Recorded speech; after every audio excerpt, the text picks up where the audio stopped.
You know, we see our dogs every single day, barking, playing, sleeping, and of course, wagging their tails. And we feel like we know what they're trying to tell us. But what if a huge part of their language is hidden in plain sight, in these tiny, subtle signals that most of us almost always miss? Well, today, let's decode the secret language of dogs.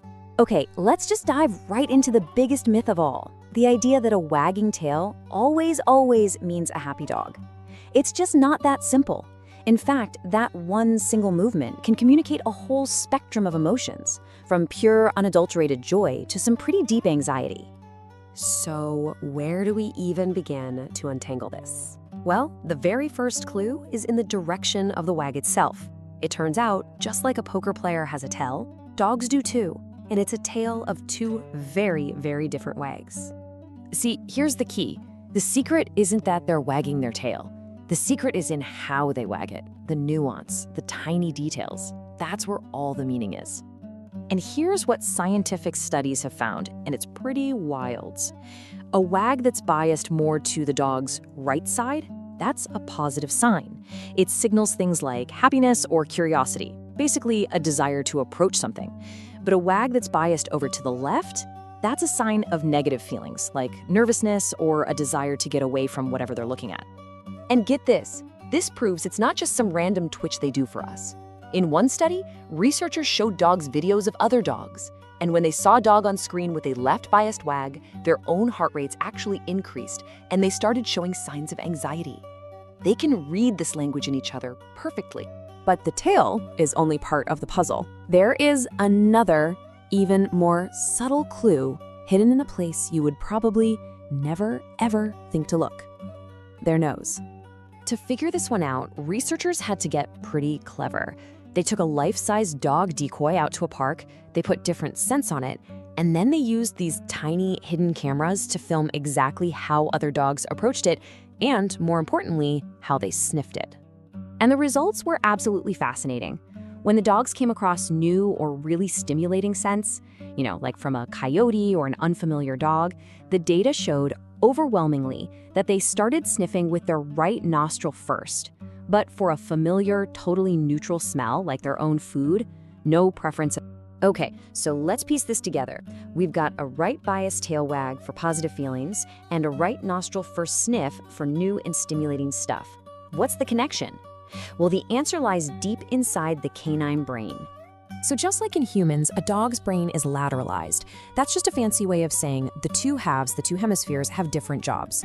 The left hemisphere, that's the go-for-it side. It handles positive, approach-related emotions. The right hemisphere is more in charge of the negative, get-me-out-of-here feelings.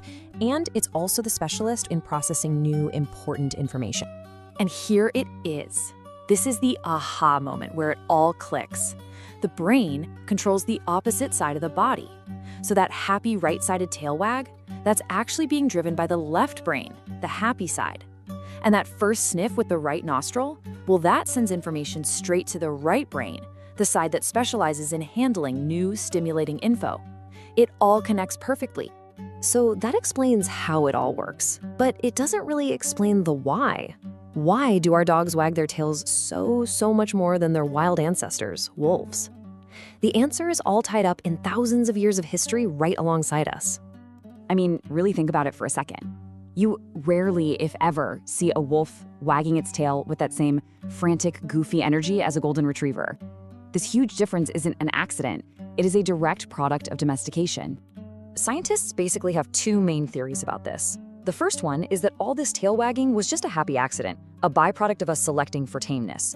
As we bred friendlier and friendlier animals, other traits like floppy ears and, wagging tails just kind of came along for the ride. The second idea is that we actively, even if unconsciously, selected for it because we humans are just naturally drawn to rhythm. You know, this quote from a Reddit user really sums up that whole selection idea perfectly. It's simple, right? We liked friendly, playful dogs, and those friendly, playful dogs just happened to wag their tails more. So over thousands of years, we just kept choosing the waggiest, friendliest ones, and that created the amazing companions we know and love today. So now that we've cracked the code, how can you actually use this in your everyday life? Let's put all the science into a practical guide so you can start decoding your own dog. It really comes down to three simple things. First, check that wag direction. Think of it like this. A wag to the right is a green light, a hello. A wag to the left is more of a yellow light, a watch out. Next, when they sniff something new, notice that first sniff. A right nostril first sniff means they are highly engaged and their brain is working hard, processing something important. And finally, and this is the most important part, combine the clues. A tail is just one word in a rich, full-body conversation.